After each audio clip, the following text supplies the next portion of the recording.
Hijo del Espíritu Santo, amén. Queridos amigos, nuevamente juntos en nuestro informativo teológico cristiana, aquí en San Isidro, a Mariano Reino, en los controles. Mariano, ¿cómo estás? Buenas tardes para todos.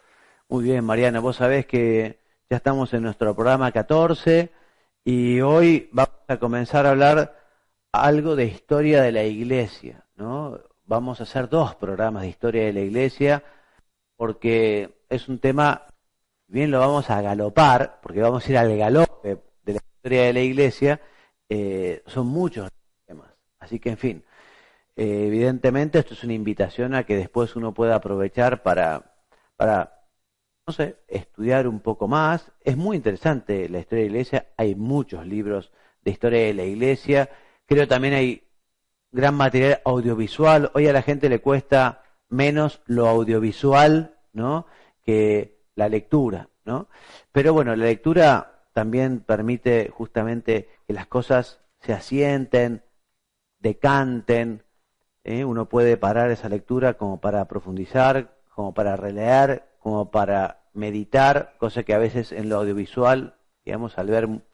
Es verdad también que si uno está solo, uno puede poner stop, puede poner rewind, puede verlo de vuelta, ¿no? En fin, yo soy muy fanático del audiovisual y creo que es una manera de comunicar, o por lo menos es el lenguaje que hoy entiende sobre todo la juventud.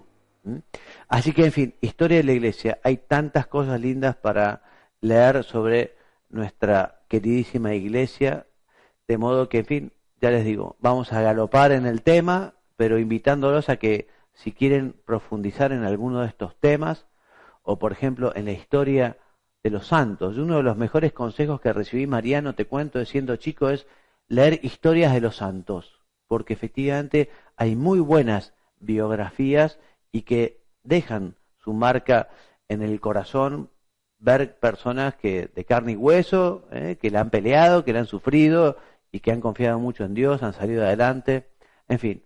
Así que avancemos con la historia de la Iglesia. La primera idea: la Iglesia existe porque lo quiso Jesucristo, ¿no? O sea, ya lo hemos dicho más de una vez, no fue una buena idea de los apóstoles que dijeron, ¿qué vamos a hacer ahora que se fue el Señor? Bueno, fundemos una iglesia. No.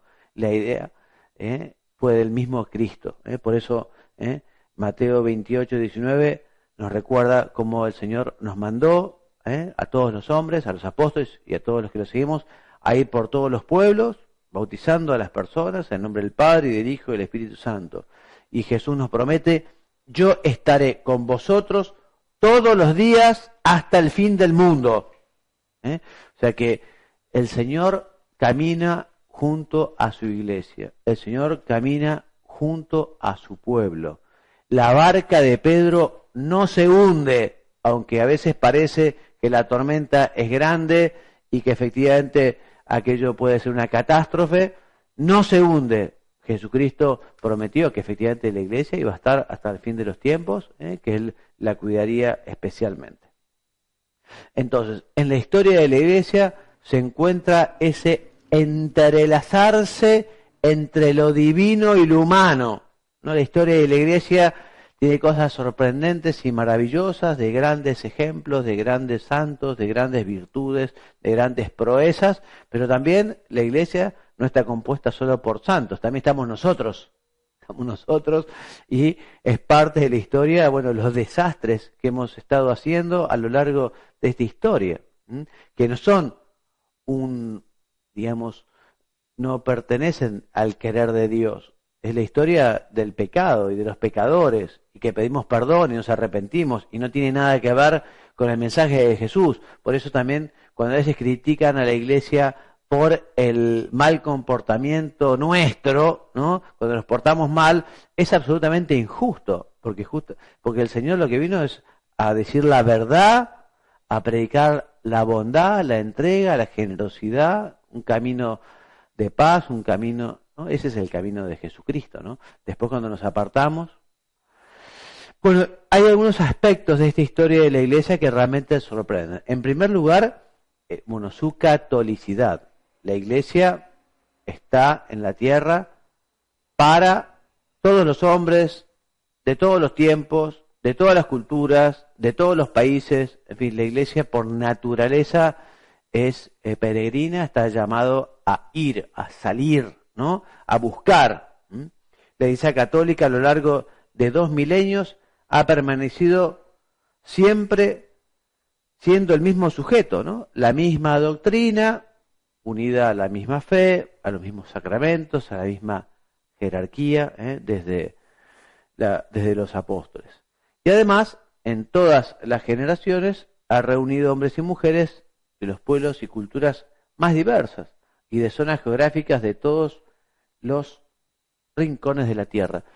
En esto de las lecturas espirituales que les recomiendo esta semana pasada, estuve haciendo un retiro, mi retiro espiritual todos los años, y estuve leyendo muchos testimonios de cristianos y de católicos de los países como Finlandia, Suecia, Noruega, en fin, realmente me impresionó lo pequeño que es la Iglesia Católica en esos lugares después de la Reforma Luterana, pero me impresionó también el compromiso de tantos que efectivamente en esa apertura a la verdad encuentran a Jesucristo en el catolicismo.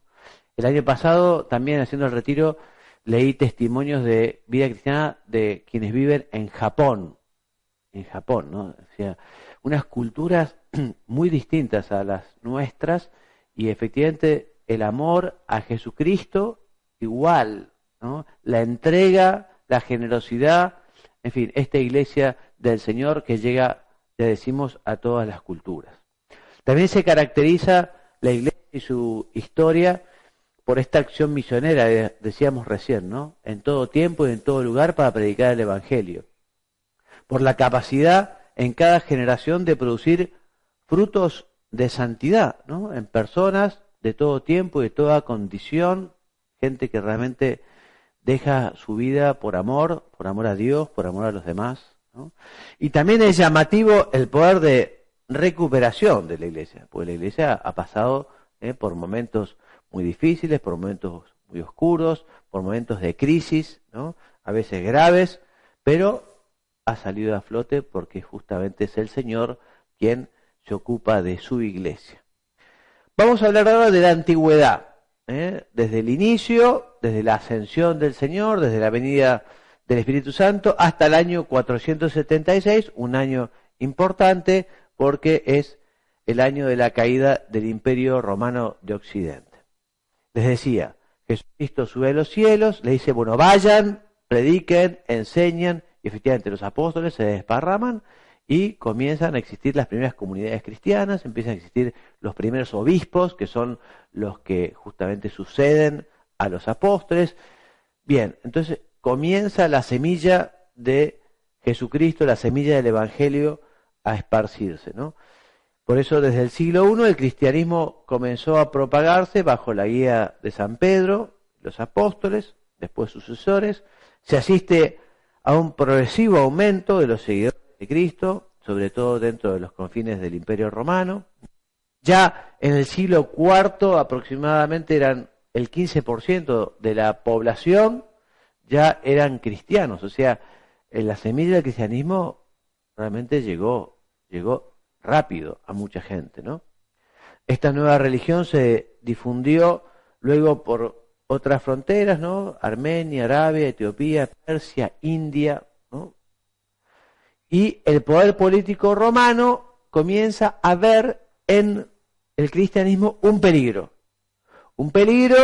porque efectivamente los cristianos reclamaban la libertad religiosa, la libertad de conciencia, distinguían justamente lo que es el amor a Dios y a la iglesia de lo que es el gobierno, de lo que es el imperio, de lo que es la autoridad estatal, ¿no? Y por eso el cristianismo comienza a padecer numerosas persecuciones. Esto, Mariano, te suena, ¿no? Las persecuciones romanas, ¿no? Como allí hubo grandes mártires, porque justamente le pedían a los cristianos, a los primeros cristianos, que, digamos, tomaran a César, digamos, al emperador, como su Dios, ¿no? Allí en el Imperio Romano estaba ligado, digamos, el poder civil con el poder religioso, ¿no? Y efectivamente los cristianos, muchos dieron la vida y regaron con su sangre esta semilla que germinó rápidamente y en muchos lugares. Las peores de las persecuciones son de inicios del siglo IV, realizadas por los emperadores Diocleciano y Galerio. Año 313, Mariano, año fundamental, año esencial, en un hito en la historia. ¿Por qué? Porque pensé. ¿Lo leo? Sí. Porque el emperador Constantino I concedió a los cristianos la libertad de profesar su fe e inició una política muy benévola hacia ellos. O sea, los cristianos ya pueden salir de las catacumbas, por decirlo de alguna manera. No es que cristianos vivieran en las catacumbas. Las catacumbas se juntaban para celebrar la misa, para rezar, ¿no? Pero bueno, a partir de este año, el emperador Constantino permite que los cristianos puedan vivir su fe públicamente, ¿no? Cesan las persecuciones. Y esto mejora, porque ya con Teodosio I se convierte el cristianismo en la religión oficial del imperio. No solo se le permitía, sino que efectivamente pasa a ser la religión oficial. Y a finales ya del siglo IV, los cristianos eran la mayoría de la población del Imperio Romano. Siglo IV, seguimos, la Iglesia tuvo que afrontar una fuerte crisis interna. La Iglesia comienza a afrontar crisis internas que son las llamadas las herejías. Las herejías, digamos, son enseñanzas que desvirtúan el mensaje evangélico, ¿no? Y en este caso, un señor llamado Arrio, un presbítero, un sacerdote de Alejandría en Egipto, comienza a sostener teorías que no son verdaderas. Por ejemplo, niega la divinidad del Hijo. O sea, para Arrio, Jesús no era Dios. Sería en cambio la primera de las criaturas, superior a los demás, pero no es Dios. Como tampoco para Arrio, el Espíritu Santo, la tercera persona de la Santísima Trinidad, es Dios. Bueno, ¿qué hicieron los primeros cristianos cuando venía una persona con un planteo así? Entonces, cuando esto superaba a los obispos se reunían, ¿no?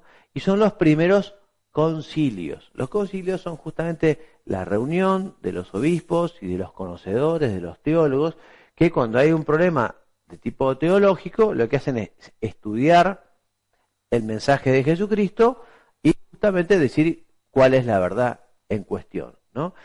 Entonces, esta crisis doctrinal arriana fue resuelta gracias a los dos primeros concilios ecuménicos. Ecuménicos es porque era con todos los obispos, digamos, que existen en ese momento.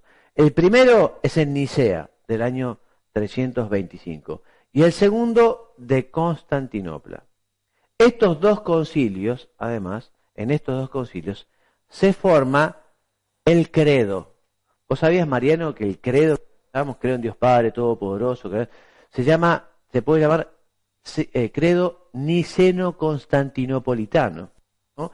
Porque justamente fue en estos concilios donde dice, bueno, ¿cuáles son las verdades fundamentales que el cristiano tiene que creer, ¿no? Entonces se compuso el credo.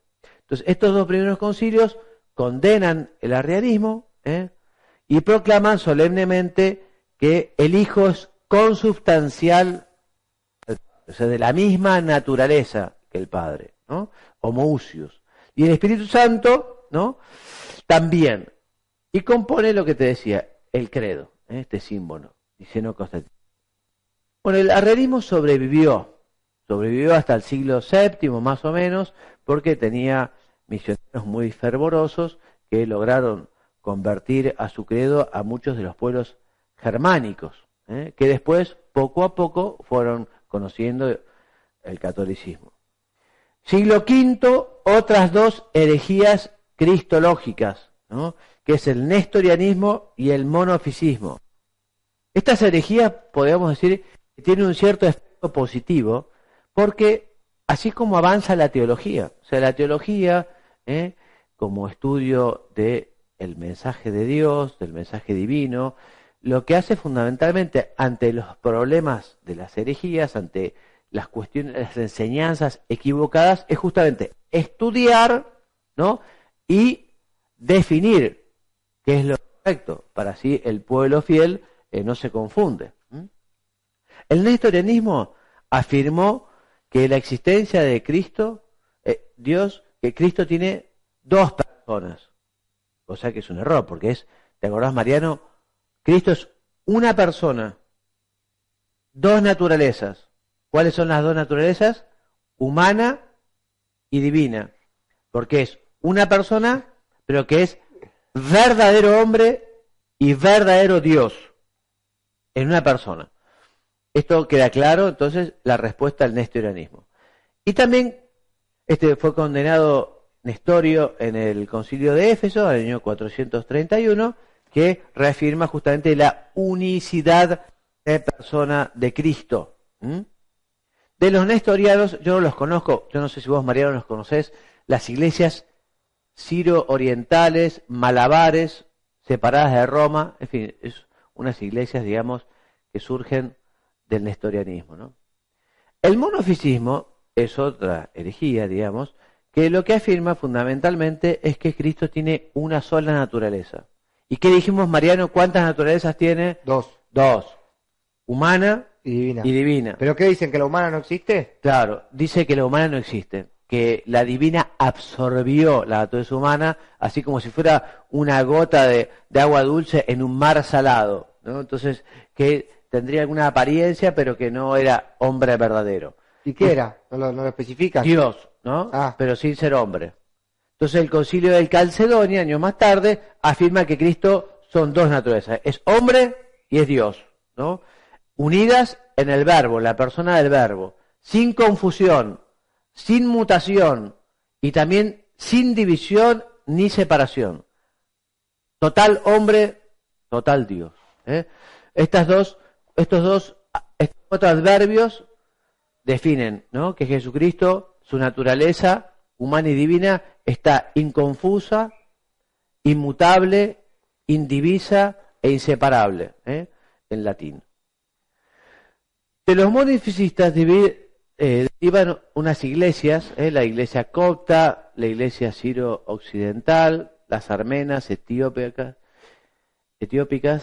separadas de la iglesia católica, ¿no? Ustedes saben que existen iglesias orientales, pero dentro de la iglesia católica, con una diversa liturgia, pero están unidas al Papa, unidas a Pedro, ¿no?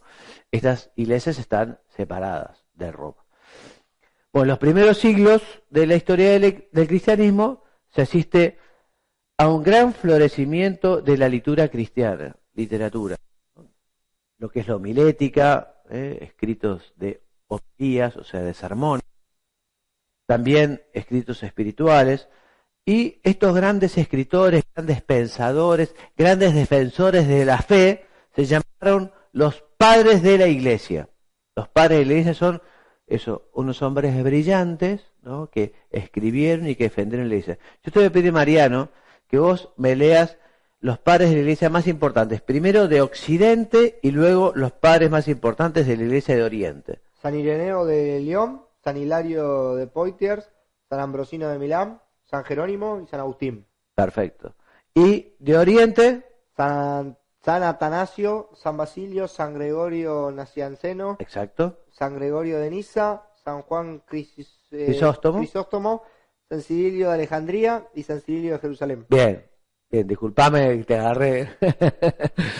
Pero efectivamente, estos son grandes autores.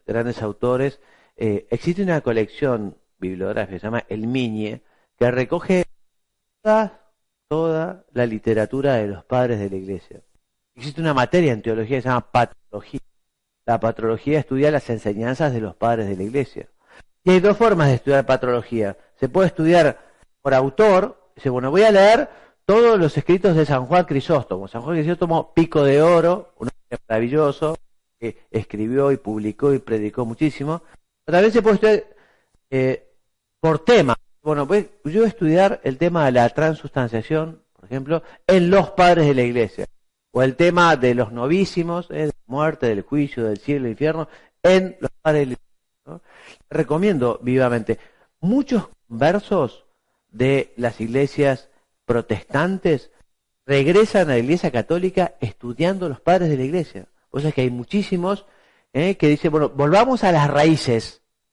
¿Qué enseñaron? ¿Qué dijeron los primeros sucesores de los apóstoles? Entonces empiezan a estudiar los padres de la iglesia y dicen, wow, pero acá hay cosas muy claras, ¿no? Y cuentan cómo efectivamente llegan a la iglesia católica a través de la raíz, a través de los padres de la iglesia. Pasamos al medioevo, hasta el año 1492, importantísimo, la llegada de Cristóbal Colón a América. Decimos, en el año 476 cayó el Imperio Romano de Occidente, fue invadido por lo que llaman los bárbaros. Los bárbaros eran los pueblos germanos, los llamábamos los bárbaros, ¿no? Invaden Occidente, ¿no? Y justamente la Iglesia comienza lo que es la evangelización de todos estos pueblos que llegan a Occidente, ¿no? Después de la conversión de los pueblos germánicos, la Iglesia continúa, ¿no? Con los pueblos eslavos, los pueblos escandinavos y magiar.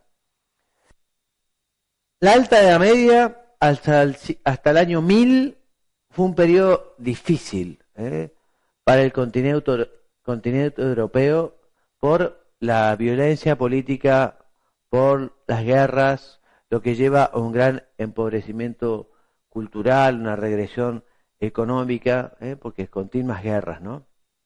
Y la Iglesia, continúa poco a poco con su predicación, saliendo justamente hacia estos nuevos pueblos, y en fin, ya vamos a ver un poco más adelante cómo continúa esta evangelización, pero volviendo para atrás, les quiero contar que en el siglo VI nace el monaquismo.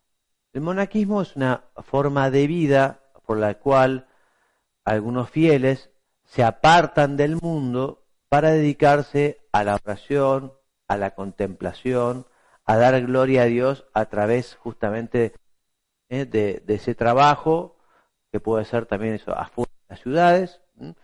Y estos monasterios se convierten así en islas de paz, de tranquilidad, de cultura, prosperidad. Siglo VII tiene gran importancia la acción misionera en todo el continente, sobre todo de los monjes irlandeses, de los monjes escoceses, y al siglo siguiente los benedictinos ingleses, ¿no? Que salen a enseñar y a predicar. En este último siglo termina la etapa de la patrística. Los últimos dos padres de la Iglesia son San Juan Damasceno en Oriente y San Beda el Venerable en Oriente. Seguimos avanzando, siglos 7 y 8, surge la religión islámica, fundada por Mahoma, ¿no?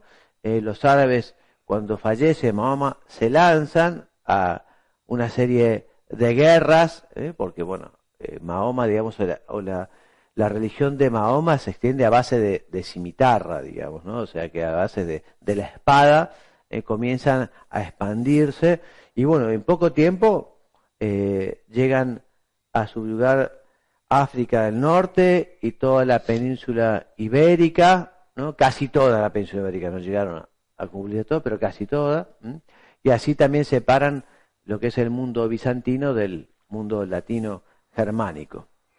Durante aproximadamente 300 años, o sea, no fueron 1 o 2 años, 300 años, todo lo que es la religión de Mahoma es un verdadero flagelo para todos los pueblos de Europa, toda la costa mediterránea, esas incursiones, redadas, saqueos, deportaciones, en fin, tremendo.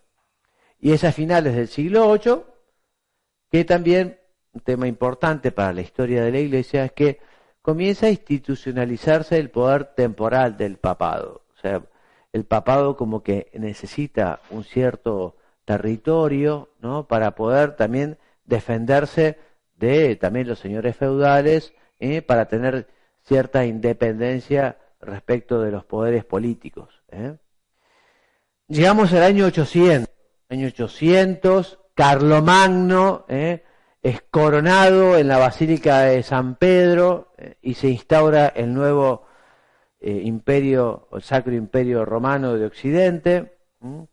Así nace un Estado católico, por decirlo de alguna manera, con aspiraciones universales y que se caracteriza por una fuerte sacralización, cosa que no es muy conveniente, porque lo que es conveniente, como dice Jesucristo, dad al César lo que es del César y a Dios lo que es de Dios, ¿no? Entonces, en fin, evidentemente un gobierno lo que tiene que hacer fundamentalmente es respetar, obviamente que puede ser católico y muy comprometido, pero digamos, no por eso no va a tener ningún tipo, digamos, de equivocación o de error. Lo que a veces está mal es decir, bueno, yo tengo un mandato divino y por eso gobierno en nombre de Dios. Eso no existe. Si bien la autoridad última siempre está en Dios, en fin, los que estamos aquí en la tierra somos responsables de las cosas que hacemos, de los errores que hacemos, y no hay derecho a decir que uno está obrando en nombre de Dios, porque no es así, ¿no? Entonces es un tiempo de fuerte sacralización del poder político y una compleja mezcla de política y religión.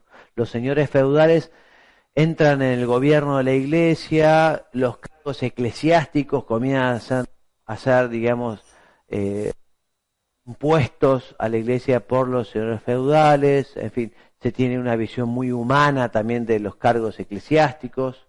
Este siglo X, que es el siglo de hierro, ¿no?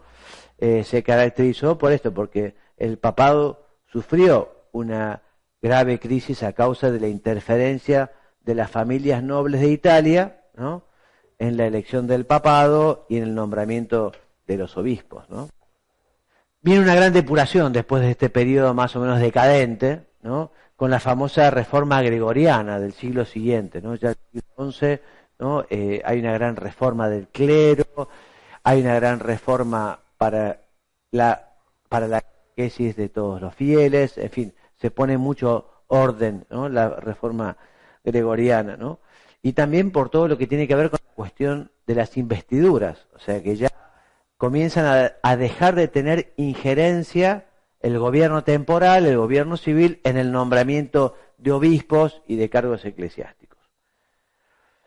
Año 1054, Miguel Celulario, patriarca de Constantinopla, realiza la definitiva separación, realmente muy triste, ¿no?, de la Iglesia Católica por parte de los griegos, ¿no? O sea, el cisma de Oriente se llama, ya dejan, digamos, de estar en comunión con el romano pontífice, con el Papa.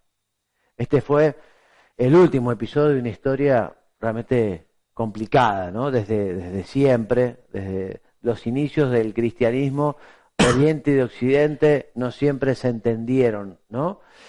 Y en gran parte por la interferencia justamente de los emperadores romanos de Oriente en la vida de la Iglesia.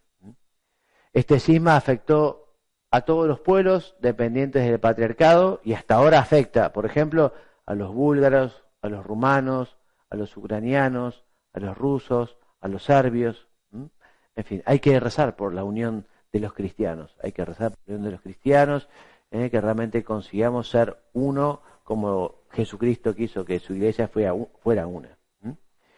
Bueno, desde los inicios del siglo XI, las repúblicas marineras italianas habían arrebatado a los musulmanes el control del Mediterráneo, poniendo un límite a las agresiones islámicas.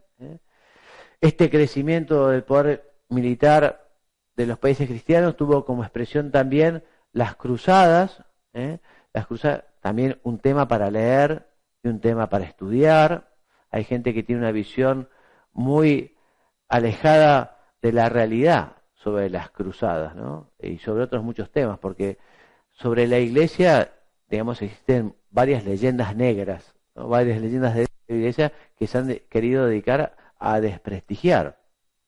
Pero las cruzadas fundamentalmente eran expediciones de carácter religioso, querían recuperar Tierra Santa, ¿no? Querían recuperar Jerusalén para que sea efectivamente un lugar de peregrinación. Evidentemente hubo abusos, en fin, pero en principio, digamos, el objetivo era Además, esto dentro de un contexto de gran belicosidad, en fin, la guerra era el pan nuestro de cada día, ¿no? No era una cuestión solo, digamos, de los católicos, sino que efectivamente la guerra, y a veces poder decir, bueno, qué es lo que está bien, cuándo está bien, en fin, son temas que también a la historia hay que verla en su contexto y en su momento, ¿no? Es muy difícil poder a veces calificar algunos acontecimientos históricos con criterios actuales, ¿no? Bueno, siglos XIII y XIV se asiste al apogeo de la civilización medieval con grandes teólogos, con grandes filósofos, grandes pensadores, por ejemplo, San Alberto Magno, Santo Tomás de Aquino, San Buenaventura, Duns Scoto, comienzan las universidades, ¿no? Y comienza un gran apogeo, digamos, de lo que es el pensamiento, ¿eh? Por eso, por lo que se refiere a la vida religiosa, también en esta época, siglo XIII, surgen las órdenes mendicantes. Si el monaquismo, digamos, eran personas que se apartaban del mundo, se iban afuera, al desierto, a la montaña, a rezar. Bueno, ahora estas órdenes mendicantes fundamentalmente son religiosos que salen también a evangelizar, a predicar, a enseñar. Y por ejemplo, a América, ¿no? Llegaron los franciscanos, los dominicos, más tarde llegaron los jesuitas, y bueno, la gran labor de evangelización de América se debe justamente a las órdenes religiosas, a las órdenes mendicantes, ¿no? Bien, el enfrentamiento entre el papado y el imperio, ya iniciado con la cuestión de las investiduras, siguió con diversos episodios en los siglos XII y XIII, terminando con el debilitamiento de ambas instituciones. Por un lado, el imperio se redujo en la práctica a un estado alemán y el papado sufrió una notable crisis desde el año 1035 al 1377, en el cual también toda la política romana hace que el Papa tenga que ir de Roma, ¿no? El Papa se va a Aviñón, sur de Francia, y nos encontramos ante el gran cisma de Occidente, una crisis que en algún momento llega a haber 3 papas, ¿no? El Papa de Roma, el Papa de Aviñón, el Papa de Pisa, los cristianos también muy desconcertados. Hubo santos que rezaban y estaban a favor del Papa de Roma, otros a favor del Papa de Aviñón. Una situación de la historia de la Iglesia bastante confusa, ¿no? Pero bueno, la Iglesia pudo superar esta crisis como otras muchas, ¿no? Fue una prueba muy dura y se restaura la unidad en el Concilio de Constanza en el año 1415. Llegamos al año 1453, los turcos otomanos musulmanes conquistaron Constantinopla, poniendo así el término absoluto del Imperio Romano de Oriente. Ya el Imperio Romano de Occidente había caído con los bárbaros, con los germanos. Ahora el Imperio Romano de Oriente cae en el año 1453 y así conquistan también los Balcanes, que permanecieron 4 siglos bajo su dominio. Bueno, y hasta acá vamos a llegar. Yo no sé, Mariano, hemos hablado, en fin, bastante rápidamente de todas estas cuestiones. Vamos a continuar la semana que viene hablando de la Edad Moderna, ¿no? Hasta el año 1789, hasta la Revolución Francesa. Vamos a dejar aquí, en fin, sencillamente como para aprovechar y decirles que es la historia que nos toca vivir nosotros ahora, también está dentro del marco, ¿no? de lo que es la voluntad de Dios, el querer de Dios, y tenemos que rezar por esta porción de historia que toca a nosotros, ¿no? Rezar para que efectivamente la Iglesia pueda cumplir con su misión, para que el Papa realmente pueda llevar el Evangelio también, que él busca esa unidad de una manera tan particular, el Papa Francisco, en fin, y cada uno desde su lugar, en su trabajo, santificando lo propio, allí uno puede hacer un gran bien por este medio de la comunión de los santos. Nosotros podemos influir muy positivamente con los cristianos que están siendo perseguidos en Siria, en fin, por lugares donde es muy difícil dar testimonio de Jesucristo. Hemos visto el gran daño, por decirlo de alguna manera, que hicieron los musulmanes. Bueno, hoy por hoy también hay gran parte del mundo musulmán que mira con odio lo que es el cristianismo y lo que es Occidente, no todos, pero en fin, realmente hay todo un sector muy fundamentalista, como tenemos que rezar, ¿no? Para que esos corazones se ablanden, se animen a buscar la verdad. Bueno, hasta aquí llegamos entonces, nos vemos la semana que viene, me despido enviándoles la bendición y deseándoles que Dios los bendiga, los muy juntos.